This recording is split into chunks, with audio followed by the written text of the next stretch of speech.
हवा देखा आवत हमा बोन का मजा लेवल जाई। सही कहा तू, घरा में खूब मकलाना ना, अब यहाँ अलगंटे इनके खूब मजा लेवल जाई। कहो ए देवर बबुआ, घरा आई कि कैसन बड़ा मकलाएला।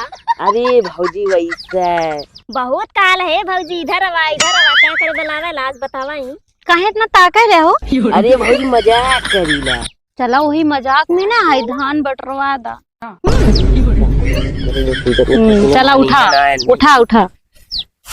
सोचा नहीं चला बढ़िया बटोरा, आपको बाल इधर उधर नहीं हो।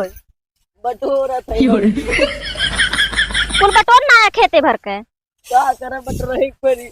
हाँ इना की तन की भर बटोर की चल जाई। ठीक है भौजी। बहुत मकलाएला, अब ना मकलाबा।